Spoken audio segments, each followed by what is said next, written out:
ಮೈಸೂರು ಕೊಡಗು ಕಾಂಗ್ರೆಸ್ ಅಭ್ಯರ್ಥಿ ಅಬ್ಬರದ ಪ್ರಚಾರದಲ್ಲಿ ಬ್ಯುಸಿಯಾಗಿದ್ದಾರೆ. ಕೆಆರ್ ಕ್ಷೇತ್ರ ನರಸಿಂಹರಾಜ ಕ್ಷೇತ್ರದಲ್ಲಿ ಲೋಕಸಭಾ ಅಭ್ಯರ್ಥಿಯಾಗಿರುವಂತಹ ಎಂ ಲಕ್ಷ್ಮಣ್ ಮತಬೇಟೆ ನಡೆಸಿದ್ದಾರೆ. ಕಾಂಗ್ರೆಸ್ ಅಭ್ಯರ್ಥಿಯಾಗಿರುವ ಎಂ ಲಕ್ಷ್ಮಣ್ಗೆ ಸ್ಥಳೀಯ ಮುಖಂಡರು ಸಾಥ್ ಕೊಟ್ಟಿದ್ದಾರೆ. ಇನ್ನು ಕಾಂಗ್ರೆಸ್ ಅಭ್ಯರ್ಥಿ ಪರವಾಗಿ ಕಾಂಗ್ರೆಸ್ನ ಹಲವಾರು ಮುಖಂಡರು ಇವತ್ತು ಮತಯಾಚನೆ ಮಾಡಿದ್ದಾರೆ. ತೆರೆದ ವಾಹನದಲ್ಲಿ ಕಾಂಗ್ರೆಸ್ ಸಾಧನೆಗಳ ಬಗ್ಗೆ ಮತದಾರರಿಗೆ ತಿಳಿಸಿ ಮತಯಾಚನೆ ಮಾಡಿದ್ದಾರೆ.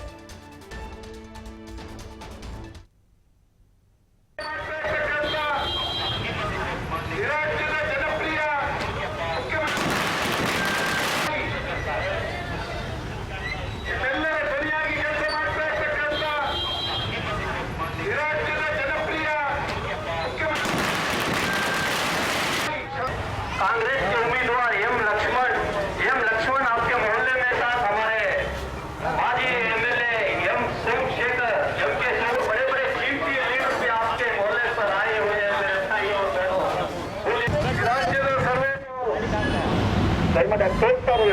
ಮತ್ತು ಬಾಂಧವರೇ, ಇದೇ ತಿಂಗಳು 26ರಂದು ನಡೆಯಲಿರುವ ಲೋಕಸಭಾ ಚುನಾವಣೆಯ ಅಭ್ಯರ್ಥಿಯಾಗಿ ಸ್ಪರ್ಧಿಸಿರುವ ಮಾನ್ಯ ಶ್ರೀ ಎಂ ಲಕ್ಷ್ಮಣರವರು ಮತಯಾಚಿಸಲು ತಮ್ಮ ಬಳಿ ಬರ್ತಾ ಇದ್ದಾರೆ. ತಾವು ಆಶೀರ್ವಾದ ಮಾಡಬೇಕಾಗಿ ತಮ್ಮಲ್ಲಿ ಕಳಕಳಿಯ ಮನವಿ. ಇವರ ಗುರುತು ಅಭಯಾಸ್ತ. ಕ್ರಮ ಸಂಖ್ಯೆ 2ಕ್ಕೆ ತಮ್ಮ ಅಮೂಲ್ಯವಾದ ಮತವನ್ನು ಕೊಟ್ಟು ಜಯಶೀಲನಾಗಿ ಮಾಡಬೇಕಾಗಿ ವಿನಂತಿ. ತಾಯಂದರೆ, ಮಾನ್ಯ ಸಿದ್ದರಾಮಯ್ಯ ಅವರ ಸರ್ಕಾರದಲ್ಲಿ ನಿಮಗೆ ಉಚಿತವಾಗಿ 2,000 ರೂಪಾಯಿ ಮತ್ತು ಸಾರಿಗೆ ಉಚಿತವಾಗಿ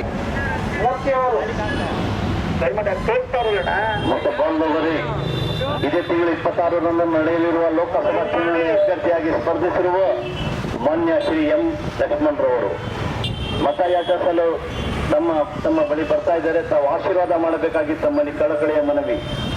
ಇವರ ಗುರುತು ಅಭಯಾಸ್ತ.